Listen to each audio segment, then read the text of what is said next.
Brad Brown is an internationally known magical entertainer. He's been performing for over 40 years. He travels from coast to coast and around the world, delighting audiences with his comedy and magic. Now it's your chance to have a front row seat. Get ready to have fun. Here's Brad Brown. Hey everybody, Brad Brown here, and I'm so glad you could be here because if you weren't here, it would just be me alone in my basement doing this, which would be kind of sad. So thanks so much for coming. I hope you all have a good time. And as I'm sure you're aware, a lot of people have a lot of spare time now, or at least not time to do the normal stuff. And some people, at least if you believe what you see on social media, some people are using their time very productively to learn new skills. So I have mostly, my main skill is eating, which is not a great one. So I've been trying to learn something better. And I thought of a skill, something I've always wanted to do that would be the perfect thing to learn while in lockdown. I decided I wanted to learn the Rubik's Cube. And I can solve it, it takes a while. I wanted to be a speed cuber. One of those people who can like do it super fast. So I worked at it and I figured out that I can't do it. I cannot do the super fast speed cube thing no matter how much I try. You know, I can solve it eventually, but not very fast. And then I realized I may be approaching it wrong. You know, I don't need to do this like normal, everybody else does it. I can do it magically. So here's what I've learned to do. Just like that. Now at this point, you may be noticing that there's something different about a live streamed magic show that's different than when you're like in the same room at a magic show. Because being in the same room is the best way, I think, and I miss not having you here. But one thing, hopefully, at some point during this program, perhaps there, you felt an urge to applaud. And then you realize that, you know, it's kind of weird to sit in front of your computer, your TV, your phone, or whatever, and yay! And even if you do, I can't tell you did it. So we have to use virtual applause. So there is a way for you to applaud, and that is through the comments. I'm looking down there because that's where the comments are for me. And you can, if you're good at emoji or you like using your words, have at it. But an easy way to applaud is with the number 1. The number 1 represents 1 clap. So if you want to clap, just tap a bunch of 1s into there for however much applause you think I deserve, hit enter, and that will count as applause. And then at the end, when this is all over, I can, you know, add up all the 1s and see how many claps I got and, you know, adjust my self-esteem accordingly. I'm kind of joking, but not really. But anyway, just for practice, why don't you go ahead and give me a virtual round of applause. Just hit a couple 1s or type stuff just to let me know that you're there, that you're having a good time already. At least a little bit of a good time. The best is yet to come. I hope. If not, I'm in trouble. Well, anyway, that's one of the big differences at a virtual magic show is the way you respond. There are some other differences because at a normal show, I have people, you know, all over the place. But at a virtual show, there is literally only 1 eyeball, and it is right there. You're looking at me. In fact, everybody's looking at me through that one little camera eye right there.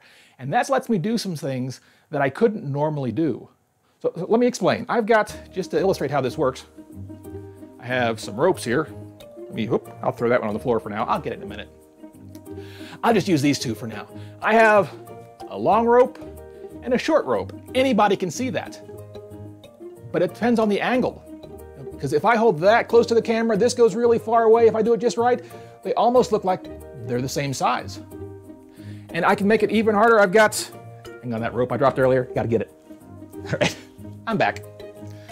So I have 2 ropes before. I have the 1 different one here, the medium one. So if I hold it back here, the little one in the medium will look alike. If I hold this close to the camera, hold this far away, the medium one and the long one look alike. See, and that only works to that specific angle. And if I'm really sneaky, if I'm really clever, I can hold it just right. I can try to make all 3 ropes be exactly the same size. At least look that way to the camera. Trying to get the angle just right. That's about it. You'd almost think that I had 1, 2, 3 ropes, all exactly the same size. Now, as long as I've shown you some rope magic, now this is kind of complicated. It's kind of hard to see. I'm going to put 1 away. And how about we just do magic with 2 pieces of rope? You know, even 2 might be kind of hard. How about we just use 1 piece of rope? just like that. All right, I'm not sure everybody caught that. Let me show you again. I started out with 2 pieces of rope, and I can just toss them together right back into one big piece of rope, just like that. Okay, that's still kind of confusing. I can try to make it a little bit simpler for you. Instead of doing magic with the whole rope, I'll just use the ends. So you can ignore the middle. All the magic is going to happen right here at the ends. This is called the mystery of the traveling end. So make sure you can see that. There's the end. Watch closely. There we go. One end travels to the middle of the rope. There's one more end to keep your eye on. Watch. So both ends travel over there, so we're back to having 2 ends and 1 middle. Now, that's not the part that really confuses me. I mean, it kind of makes sense to me how ends could come off. I mean, I can see how that could happen. If you want to know the part that really confuses me, it's when the middle comes off, because that really should just not be possible at all. And in fact, I'm going to put it back, right back where it belongs before it gets too confusing. All right, so now that we know how this works, I think we're ready to keep going. Okay, that wasn't supposed to happen. You know what, I don't even need these. Ends really aren't that important. They're not that much of the rope. I'm just going to put those away over here. We won't even use them. I will just use the middle of the rope. All right, okay, I don't know how to do magic without ends, so I should probably put them back on. Let me find a good spot. How about right about there? I can just grab these ends, put them right back, and we're ready to go. Okay, some of you are probably impressed by that, mostly the grown-ups. The kids, not so much, because they've been in science class. That's right, science class. It's a new word. I like to make up words. They've been in science class. They know that that's not magic. That's just science. It's like when you rub a balloon on your hair. I mean, those of you who can still do that. Rub a balloon on your hair, stick it on the wall. It's static electricity. If I build up a static charge on the ends of the rope, if there's enough of a charge on both ends, they'll actually stick together, forming one completely endless piece of rope. But of course, I can't do magic like this. But I'm a professional. I am ready just in case this happens. I carry with me an extra set of ends. All I have to do is find a good spot, like right about there, looks perfect, and we're ready to go. All right, once again, I think some of you might have missed it. I could, pop off the ends just like that, and then just toss them right back on, and we're ready to go. But of course, you've been paying attention. You know that what you're seeing here is not really a big piece of rope. It's not even 2 pieces of rope. You know this is a magic trick using 3 pieces of rope. And because I've already taught you about camera tricks, you know that no matter how much these might look like they're the same size, you know it's just the angle. And in fact, if I hold them just right, it breaks the illusion, and we're right back to having our short rope, our medium rope, and our long rope. And that's the point when people spontaneously break into virtual applause without me even asking them to. Let me know if I'm being too subtle. I thought I would do something that I don't normally do. Just for you, just for Neighborhood Church, because we're neighbors. Even if you're in North Carolina, I'm in Kentucky, we're still neighbors, and I do get out to North Carolina occasionally, when there's not everything happening. But since we are at least virtual neighbors, I thought I would show you a trick that you can do. All you need is a piece of cardboard and a magic marker, and you draw 1 spot on this side, 4 spots go on this side, 3 spots go over here, and you put 6 spots on the back. Okay, let me show you one more time. You can take some notes if you need to. On this side, you draw 1 spot. You put 4 spots over here, 3 spots go on this side, and 6 spots go on the back. Now, I think I fooled some of you the first time. The second time, some of you are starting to figure this out, and once again, it's probably the kids. You're counting right now and realize that even though I said I have 6 spots, I don't really have 6 spots. I only have 5. And on the other side, I don't have 1, I don't have 3, I have 2. But because of the way they're arranged, I can make it look like as many spots as I want. You know, like if I want to make you think there's one spot, I just hold it right there, tell you there's one spot, then you believe what you see and you think there's only one spot. Or at least the first time you did. Do the same thing over here. If I put my hand right here and tell you I have 4 spots, you don't see that spot hiding behind my hand, so it looks like 4. You see, everything I do with magic up here, it's just a trick.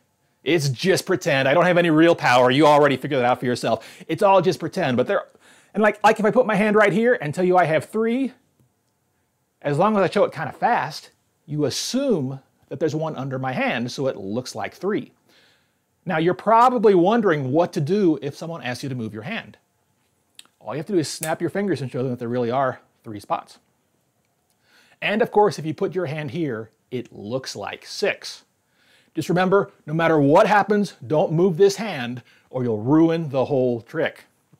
So you've got your 3 spots over here, and people clap really loud, at least virtually, when you show them that you have 10 spots on the back. Now, I want to do that because, well, one, because it's just kind of fun.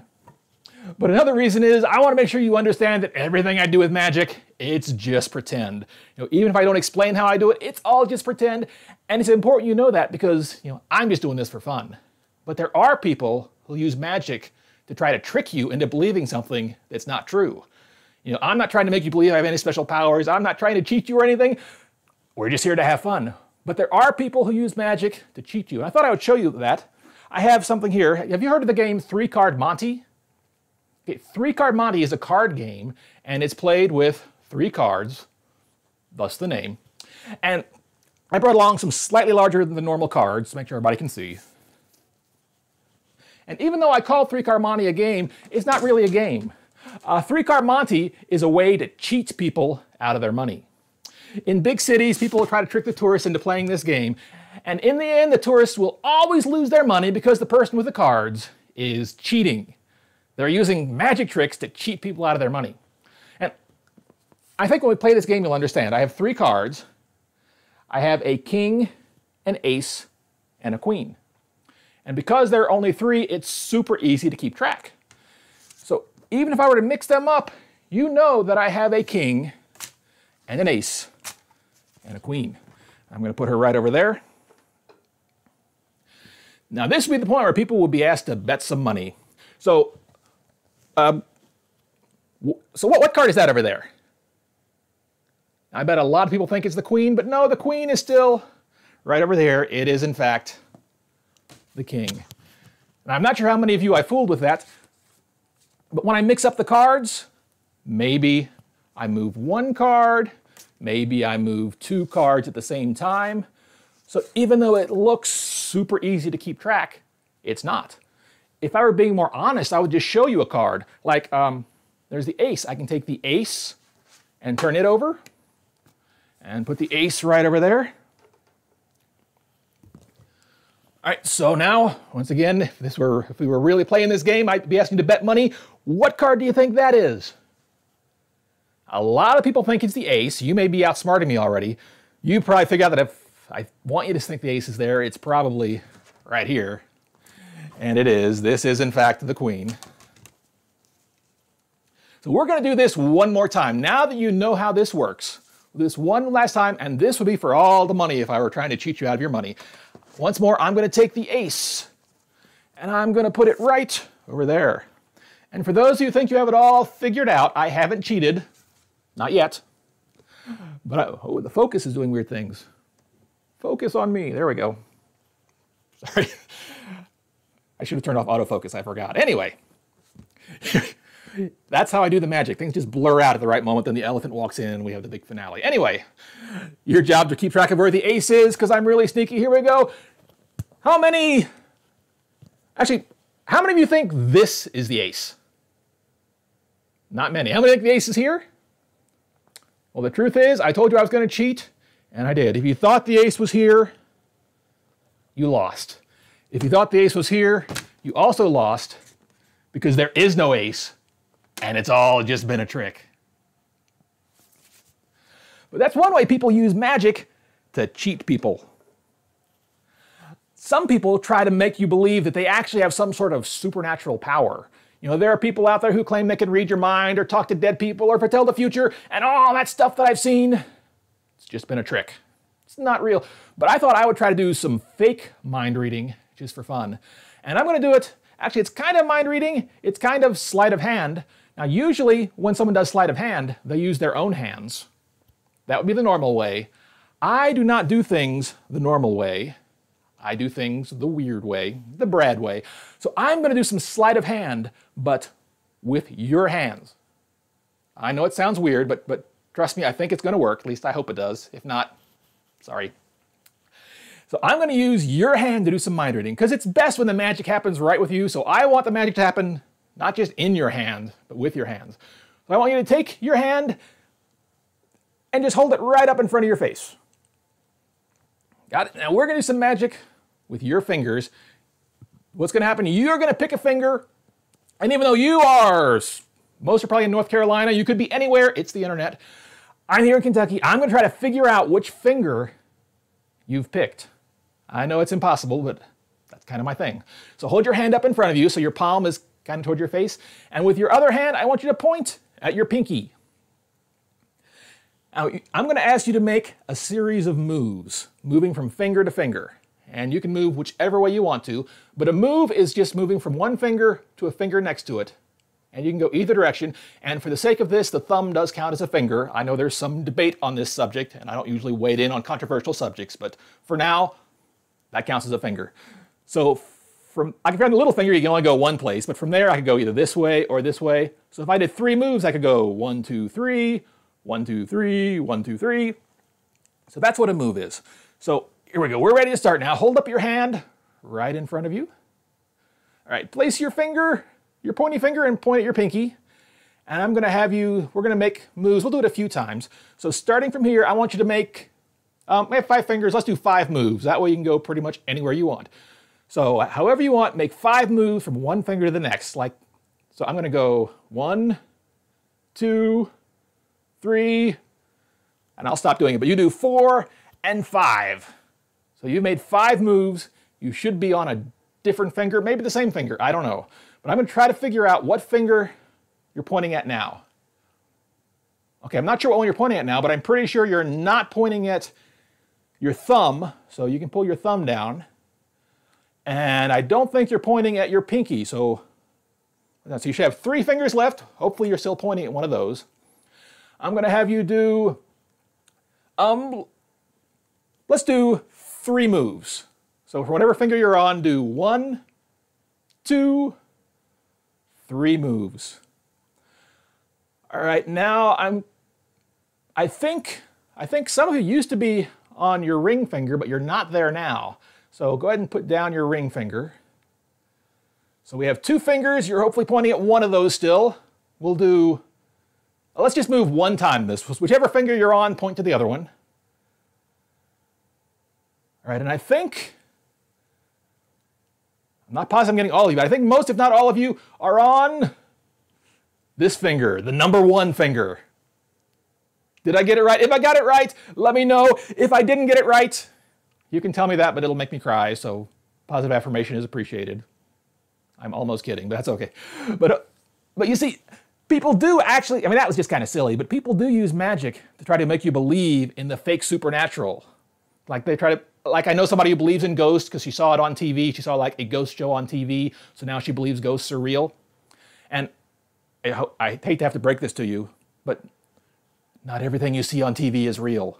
I know it's shocking, but it's hard to know what to believe. It's hard to know what's true. And I'm not trying to tell you that there is no such thing as the supernatural, because I've discovered there is a real supernatural. And I'd like to take just a couple minutes to share something super important with you about what I've discovered to be the real supernatural. And I want to illustrate it using these. I have they're spongy Nerf balls. I'm going to use, I have some different colors. I'm going to use this orange one to represent God. Now I'm talking about the almighty, all-powerful God who made the whole world all by himself. I'm going to use the orange ball to represent God. I also have a green ball. It's got dirt on it. All right. which is oddly appropriate because this green ball is going to represent a person. So this is us. This could be you, it could be me, it could be your mom, it could be your dad, it could be your kid, it could be anybody. So remember, what's the orange one? That's right, God. And the green one is us, it's people. And when God first created the world, we were designed to have a close friendship with God. We were designed to have a close connection with God. And when God first created the world, that's the way it was. Nothing bad happened, nobody got sick, nobody died, there were no diseases like coronavirus, there were no riots, nothing bad happened because it was a perfect world. And then God took his perfect world and he put us in charge of it. He told us what to do, and for a little while we did it, but before long we decided to do things our way instead of God's way. And when we did, something really bad happened. And before I illustrate that, let me grab, I got a stick over here, let me thread these on a stick.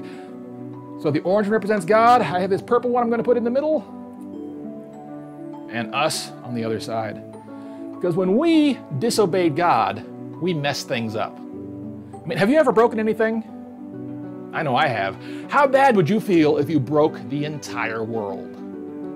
Well, that's what they did. They took God's perfect world and they messed it up. People weren't going to live forever. There's sickness, there's death, there's suffering. All sorts of bad stuff happened, all because we decided to do things our way instead of God's way. And one of the results of that is that we were separated from God. We were designed to have a connection, but we can't anymore because there's something in the way, represented by the purple ball here. This purple ball represents sin. And sin is just the Bible's word for disobeying God. And we've all done it. Like you're probably familiar with the 10 Commandments. One of the commandments is don't lie. It's thou shalt not bear false witness, but it means don't lie.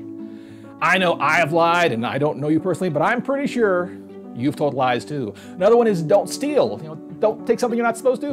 And I bet we've all taken something, at least something little. The truth is all of us have broken God's law.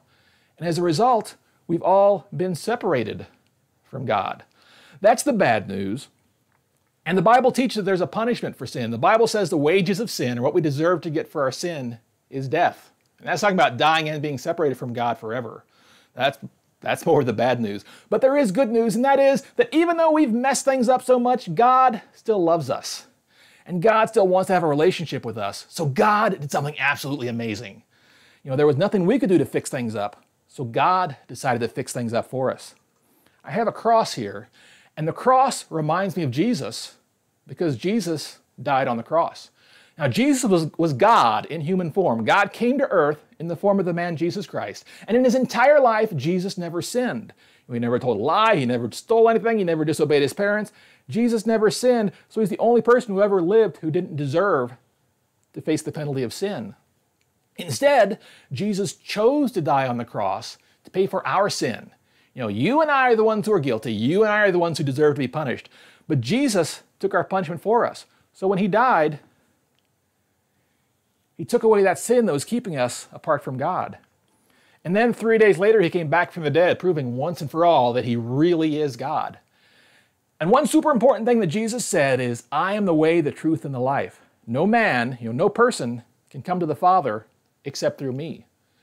People believe there are a lot of ways to get to God. If you're just a good person or you go to church or whatever. But that's not what Jesus said. Jesus said the only way we can get to God, the only way we can get to go to heaven someday is through what he did for us on the cross. Now there is one last thing that we can learn from this illustration, and that is that God and this person are still separated. Just because Jesus died on the cross, rose from the dead, it doesn't mean that we all have a relationship with God today. It just means he opened up the door to make it possible.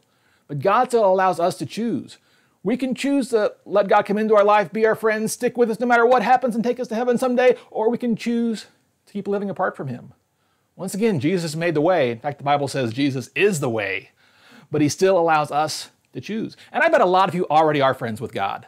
You already know God is your friend. You know you're going to go to heaven someday, and that's awesome.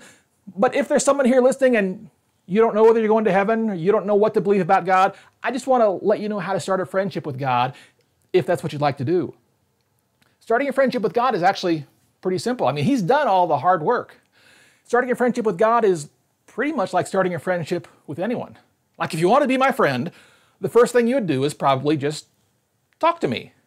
And that's usually how we start a friendship with God. It's not about the words we say, it's about putting our trust in God, and we usually express that by talking to Him, which is what we call praying. And you don't have to use any certain words or anything. All that matters is your heart. And when I was going into the 7th grade, I said a really simple prayer. And when I did, I know God came into my life. I know He's always stuck with me. And I know He'll stick with me no matter what. And I also know that He'd do the same thing for you that He did for me. So if you like, you could say a prayer kind of like mine. Remember, the words don't matter. What matters is your heart. But my prayer went something like this. Dear God, I know that I've sinned, but I believe Jesus died for my sin, and I believe He rose from the dead. So right now, I'm asking you to forgive me. I'm giving you my life, and I'll follow you from now on. In Jesus' name I pray, amen. If you've never said a prayer like that, you could say it right now on your own, but I'd encourage you, find somebody who knows Jesus to help you out. Like if your mom or dad can help you out, that would be great. If you have any questions at all, I know Dawn and Neighborhood Church would love to help you out, and she can let you know through the comments how you can reach her, or you can always go to the church and they'd be happy to help you out in any way they can. It's totally okay to have questions. Questions are awesome. We love questions because that means you're thinking, and it's great when people think.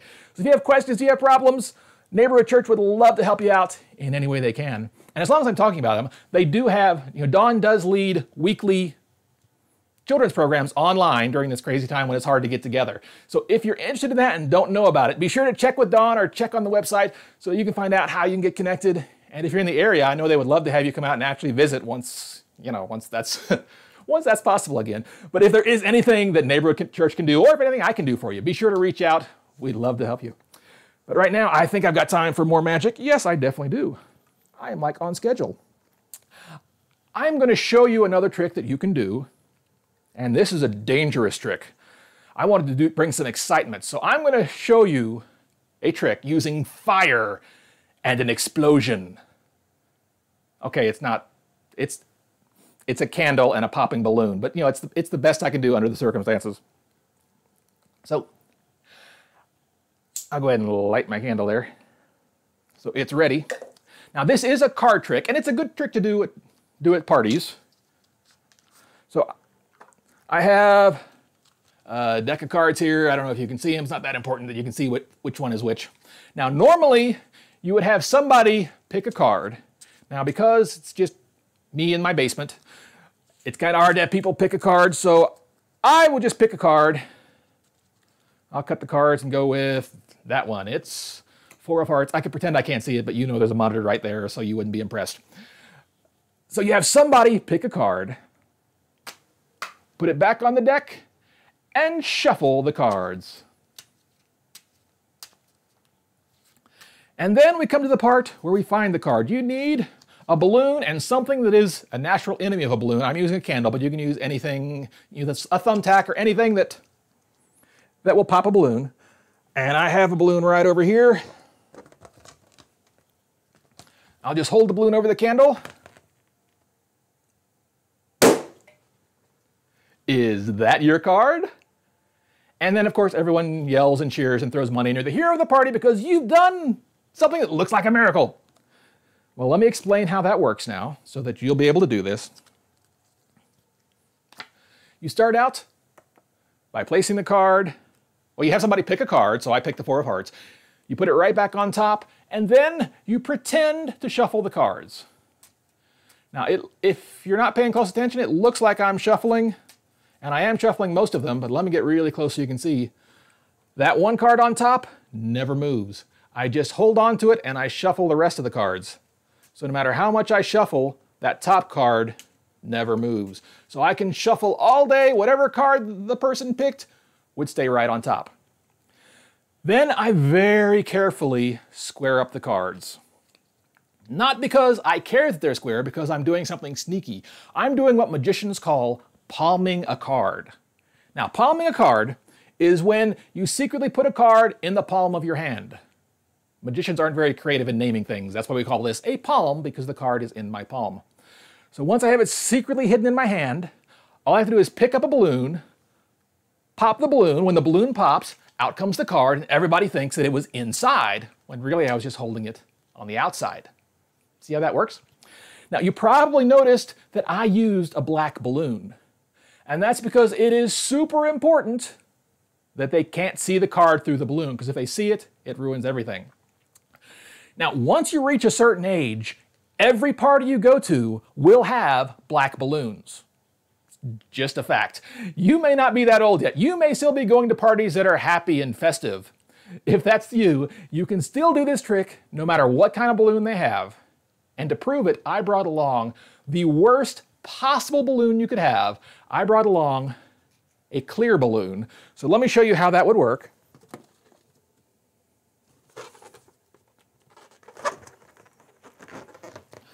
So you can do it as long as you hold the balloon like this. Do not hold it like this, because if you hold it like this, people will be able to see the card that's on the outside of the balloon and they won't be impressed. But as long as you hold it like this, you can pop the balloon, the card will fall out, and everybody will still be impressed. Now, I also mentioned that I have the advantage here that everybody is looking through that one eyeball right over there, so I can control how you're looking at this and keep the card hidden. At a real party, maybe people are going to sneak around behind you. Maybe somebody's going to see that the card is really on the outside of the balloon. And that's okay. There's still a way for you to impress people with science, because most people don't realize that the latex rubber that balloons are made of is actually very porous. It means there are little tiny microscopic holes in it. And if you warm it up just enough, the card can actually melt right through the latex of the balloon. Let me see if I can warm it up enough with my hand. There we go. It's almost through. Needs just a little more heat, I think.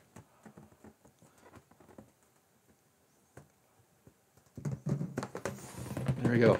Now you see the card really is in the balloon. All you have to do is pop the balloon, catch the card, and everybody be real impressed with your magical ability. So you can give that a try at your next party. I'm supposed to be up to my last thing, but I was planning on doing about 40 minutes, and it looks like I'm at a little bit under. So I'm going to give you an extra piece of magic. I'm going to show you a trick that you really can do. Let me get the paper out here. Because I kept telling you I was going to show you magic you can do, and then I kind of tricked you. So here is something you really can do. It's sort of magical, and one thing that's really cool about it is it's really fun. You can show it to people once you can get back together with people. And while you're doing it, you're also telling people about Jesus, which is kind of awesome. So I'm going to show you how to make a magic paper airplane. I know, try to contain your excitement. You probably know how to make a normal plane. A normal plane starts out kind of like this.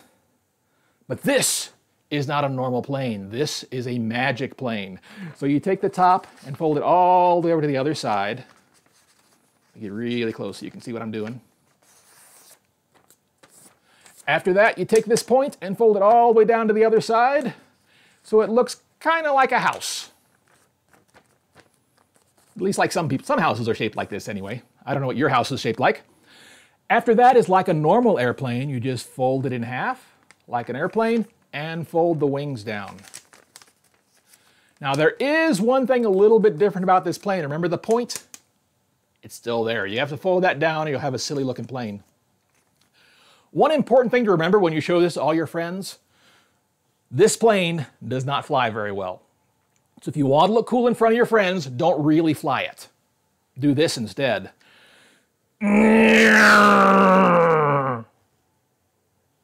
Or whatever. How high can you fly in an airplane? I mean, do you think you can make it up to the clouds? I mean, in a real airplane. Do you go to the clouds? Do you go higher than the clouds? Do you think a real airplane could take you all the way to heaven? No, of course not. A plane can take you a long way, but not all the way to heaven. So here's what you do. You start out with the point and you rip the wings off. Now you can use scissors, but real men tear. I saw a real man once. That's how he did it. So when you get down almost all the way, you stop and tear out a little flap there, and it makes a rocket ship. Now rockets go a lot higher than airplanes. How high do you think you could go in a rocket ship? You think you could go maybe to the moon? To another planet? You know, one time a kid told me you could go all the way to Texas. Technically, I think he was right. But can you make it to heaven in a rocket ship? No, the truth is there's nothing we could do on our own to get to heaven. There's nothing we could build to take us to heaven. The only way to get to heaven, if you open this up all the way, makes a cross. See, the only way to go to heaven is through what Jesus did for us, on the cross. And that is a trick that you really can do. If you fold it up like that and tear it, it really will work. And if you had trouble following it, the advantage of this is you can rewind and replay that anytime, so you can make sure that you know how to do this, because it's kind of a fun little trick that you really can do. Well, I do have one last piece of magic I want to share with you. Now, I've talked about being friends with God, and sometimes we think that if we're friends with God, life's going to get easy and nothing bad's ever going to happen. But that's not what Jesus said. Jesus said, if you follow me, life's still going to be tough, you're still going to suffer, bad things are going to happen, because Jesus didn't promise an easy life. What Jesus did promise is that even when life gets tough, even when hard times come, He's going to stick with us. He's going to be our friend. So when times get tough, and tough times will come, He's still going to be with us, and in the end, even if it costs us our lives, we know that someday we're going to get to go up to heaven. And in the end, everything works out all right. Of course, being friends with God isn't just about going to heaven someday, as awesome as that is. God wants to be with us right now in this life, and God doesn't just want to be with us, God wants to use us to do amazing things. I mean, don't you like doing nice things for your friends? I know I do. And if God is our friend, we should want to do nice things for Him. And if God loves the whole world, we should want to let the world know about it. But sometimes we feel like, what can I do? I'm just a kid. I'm just a normal person. What can I do for God? But God truthfully does the hardest part. He does the stuff we can't do. God uses the little things that we do to do amazing things. If we trust Him with the little things of our lives, He'll put them together to do something amazing. Like if you're just a friend to somebody who's lonely, that's something you can do for Jesus. If you invite somebody to church, that's something you can do for Jesus. If you pray for somebody, just be a friend to somebody who's feeling bad. These are all little things that you can do. They don't seem like much. But if we trust God with these little things, He can put all those little things together to do something amazing.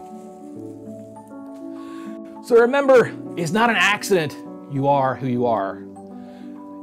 You may think you're not good at much. You may think you're not important, but God made you special. God made you for a reason. And if you trust Him with your whole life, if you follow Him, God will take your life and do things that are so amazing that you wouldn't even believe was possible.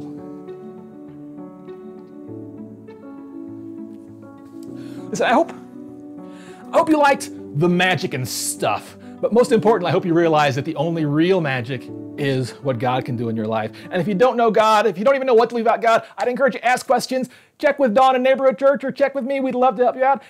And also, after a show, I like to hang around and meet people. Well, it's kind of hard to do that now since I'm in my basement. So if you'd like to say hi, I'm going to give me just like, a few seconds to get disconnected and reconnected and whatnot. But I'm going to show up there and and chat with you if you want to stick around, want to say hi, ask questions, whatever.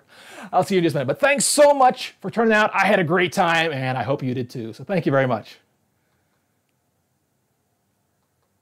There we go.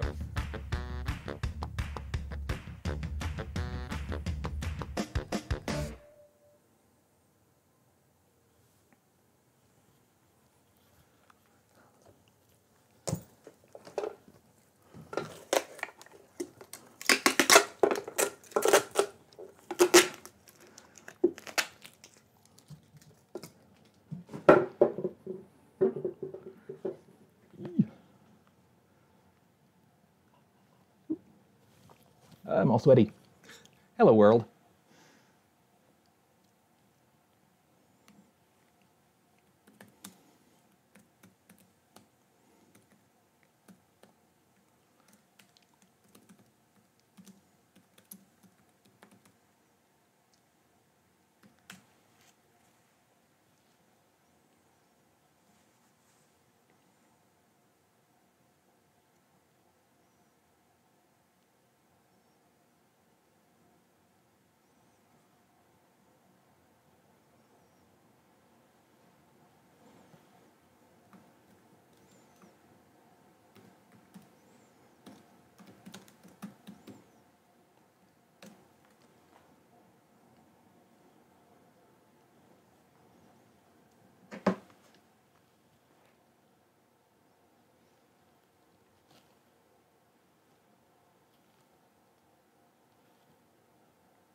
I guess I can talk, can't I? Because I type slow. Landon, thank you for coming. Because I really don't, well, I don't have to tell you this, but it's tough being trapped at home. It's nice to be able to do something with other people. So thank you for coming. How did I turn into a blanket? Very well. Yeah, it's a secret. I'm not allowed to tell you the secrets, but I can tell you how you can learn the secrets. I learned them. Well, I'm old. You probably figured that out by yourself. So when I started out, I didn't have like YouTube. I'm so old it was before YouTube. I know some of you think that's like the age of the dinosaurs. So I would have to go to this place called the library and get books. So a lot of the secrets of magic are in books. In fact, I still have a lot of magic books. And you also can learn magic, like I said, from YouTube, from the internet. So there are lots of, so if you're interested in magic, you can learn. I started when I was about 3rd grade, and I've been doing it pretty much ever since then, and now I get to go all over the place. Oh, so you're saying I should, if Landon is the pastor, I should be nice to him, huh? Unlike everybody else that I'm being so mean to.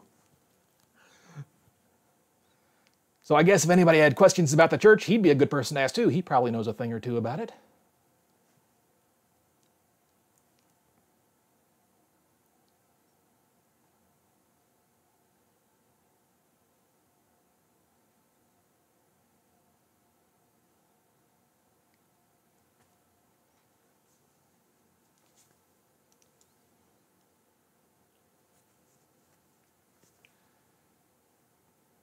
Yeah, it's good. You typing and me talking is kind of weird because there's like a 30-second or so delay between when I say something and you see it, and then you type something back in. So it's like, so you're like a minute behind me by the time you type something back to what I've said. So it's the nature of live streaming. Yeah, it's something. Yeah, Dawn, if you're doing live stream, you understand that just that little delay is enough to really throw you off.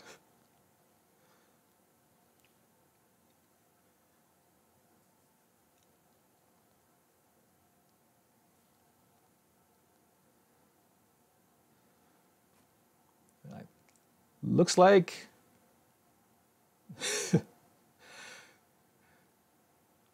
so how old is Joy anyway? But yeah, the truth is, even though magicians aren't supposed to tell our secrets, they're really not that hard to find if you really want to. If you're willing to work for it, they're out there, and there are even magic shops. I don't know if you have any in your area. There used to have a bunch here. We have one here where people will actually help you out and sell you stuff and teach you magic in person.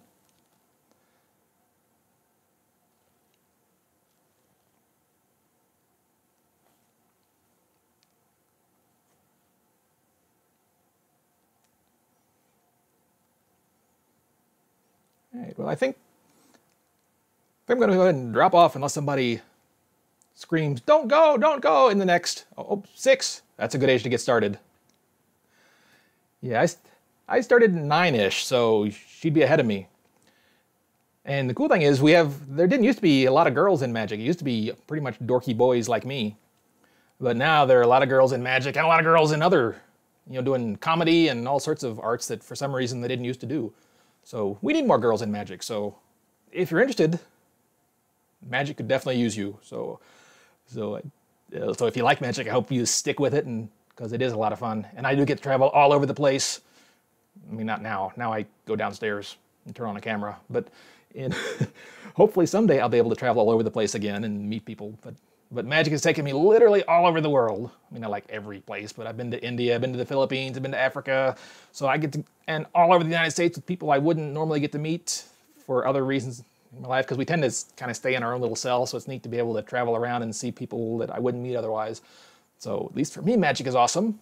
So I'd encourage you to at least check it out and see if it's for you. Anyway, I think I'm going to go ahead, again, unless somebody jumps on and says, no, don't go. I'm going to go ahead and drop off, but thanks so much for sticking around. I hope you had a good time, and if there's anything I can do for you, or anything the church can do for you, let us know.